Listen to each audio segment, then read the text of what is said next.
My name is Bob Koch, and I'm an entomologist at the University of Minnesota. And the project that I had with the Soybean Grower Association has two parts of it, and it's focused on two key insect pests. One of those is a soybean aphid, which is a pest that many of our farmers are familiar with and have been struggling with for many years. And then the other pest is the soybean gall midge.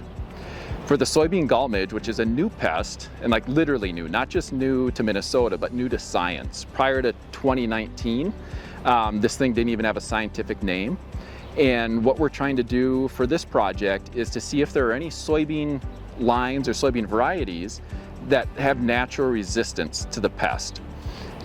What this pest does is the adults emerge from the soil and they lay their eggs into little cracks that form on the plants. Those eggs hatch into larvae, and the larvae feed inside the stem, cutting off the flow of water and nutrients, causing the plants to wilt and then die.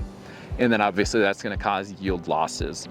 So the experiments that we performed were in the laboratory, and we call them choice test experiments and no choice experiments. In the no choice experiments, we have small cages, and in each cage we put one kind of soybean and then release the insects. And then the insects will have the opportunity to either lay eggs on that plant or not, and then we come back after so much time to see how many larvae have successfully developed in the plant, and we can compare that across those different kinds of soybean to try to get a feel for which soybean lines are better hosts for this pest. And then the other kind of experiment we call a choice test, where we use larger cages and then we put various kinds of soybean in there, or various soybean lines, and then those adult insects can choose which plants they want to lay eggs on, and then we'll come back and count how many eggs are on those various types of soybean to see what preferences the insects have. So the second part of the project is focused on the soybean aphid. And again, this is an invasive pest that's originally from Asia, but it arrived, back in 2000, so our farmers have a lot of experience managing it. The problem is that the insecticides that we've been relying on to manage soybean aphid, some of those are no longer effective. This pest has developed resistance to the pyrethroid insecticides. So the goal of this project was to perform a field experiment where we had replicated plots in the field, and we had some plots that received no insecticide treatment, and then we had other plots that received various insecticide treatments. One of those was a pure pyrethroid insecticide, lambda-cyhalothrin, and then we had some of the newer insecticides like Safina, Savanto, and Transform, which have the benefit in generally being effective against aphids, but less toxic to some of the beneficial insects like predators and parasitic wasps.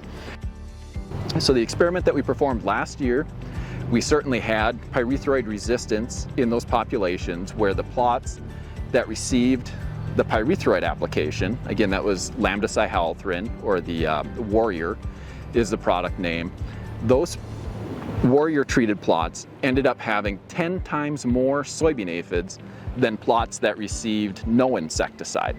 So that's kind of counterintuitive, right? Where you actually end up with more aphids where you have the insecticide compared to where you don't. And what happened there is those aphids had resistance to the insecticide, so the insecticide didn't kill them, but the insecticide did kill the predatory insects, so those aphids that remained then could have kind of a free-for-all with no predators naturally controlling their population, whereas in the plots that had no insecticide, we still maintained those predators there, and they were able to knock those aphid populations down. And then when we looked at the other treatments, again with Safina, Transform, Savanto, and some of the mixtures with those insecticides, they all provided very good control of this soybean aphid infestation, which had pyrethroid resistance. So that's a very promising result, knowing that we can use these newer insecticides on infestations that may or may not have resistance to the pyrethroid insecticides.